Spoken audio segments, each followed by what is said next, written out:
welcome to this week's video. I am so glad to be back. It's Ferenike here with you today. Last week I was in Nice in France on holidays, that's why I didn't upload any videos. I highly recommend you go to Nice. It's a beautiful place with amazing fresh seafood. But yeah, I'm really glad to be back, really happy to be back. I miss you guys so much. And today's video is about emotions. We are human beings with lots of emotion, and sometimes we let emotions run our life. And if those emotions are not constructive or not positive, then obviously our life takes a different turn. And I want to talk to you about this because it's something that we don't learn at school. It's something that our parents are usually not so good at dealing themselves with emotions, and we are responsible to deal with that ourselves most of the time.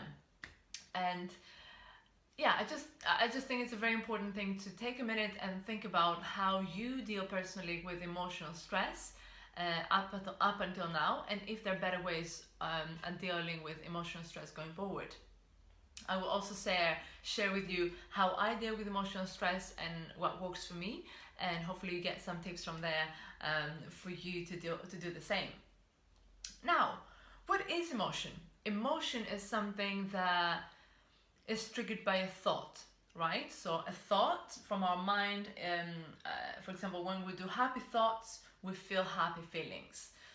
When we have sad thoughts, we feel sad feelings. So a thought is triggered in the mind, and a feeling is felt in the body. It's something physical. It's in the body. That's why we say that it's not healthy to bottle up emotions, because if we bottle up negative emotions in our body, later on they come up in our lives as a disease, because that's what it feels. It's a negative emotion bottled up in the body. So we want to do two things. The first one is we need to deal with emotions at hand. We need to deal with them in a good way. So we need to understand them and make a meaning out of it. And then the second thing is to let it go outside of our body, outside of our system. So the first thing I do when I feel depressed, angry, pissed off, betrayed, whatever the emotion is, I write down exactly how I feel. So I write it down without holding back. I just write down, I feel angry because of this and this and this. I feel betrayed because of this and this and this. And you don't have to address a person, you need to address a behavior. You need to understand what exactly triggered that negative emotion in you. Was it what they said? Was it what they did? Was it that they didn't do anything and they didn't say anything?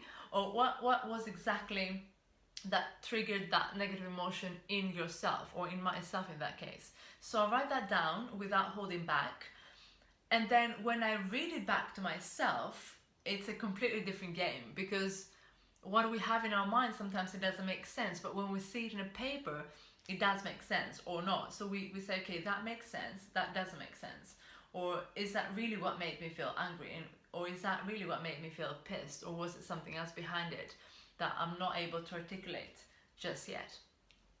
So you reflect on that when you see it on paper. That's really, really important. And then the second thing I do to let it outside of my body is I go to the gym and I sweat it out.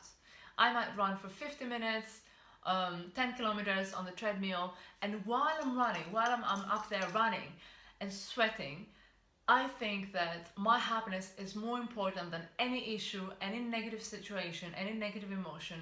I don't deserve that anymore. I want to let it go. I want to be free of that negative emotion, and it doesn't serve me anymore. I don't want it in my life. So after that 50 minutes, for example, and I'm sweaty all over the place, I go to the shower and I feel like I am free. I am relieved of that emotion. That emotion doesn't have power over me anymore. I am free of it. So that is a really, really happy, that's a really nice experience, very free experience, because you feel like that negative emotion is already out of your body and it doesn't have power over you anymore. So that's what I do. I'm a very physical person as well, so that works for me, but other people like to write songs, other people like to write poems, or like to write stories, or whatever makes you feel that you let it out of your body, out of your system. But yeah, that what works for me, and I think it's very important to you know, think what you do and what is a better way to actually deal with your emotional stress. Because emotional stress is something very, very important. I would go as far as to say that emotional stress is, or how we deal with emotional stress, is the reflection of our soul. It's a mirror of our soul, because it's something we do unconsciously, and it's something that has deep, deep sort of triggers, because emotions are deep. So I'll take a minute and think about that, think about a better way to deal with your emotions, and hopefully those tips, you know, give you some different thoughts about how you deal with it yourself. Thank you so much, guys, for watching.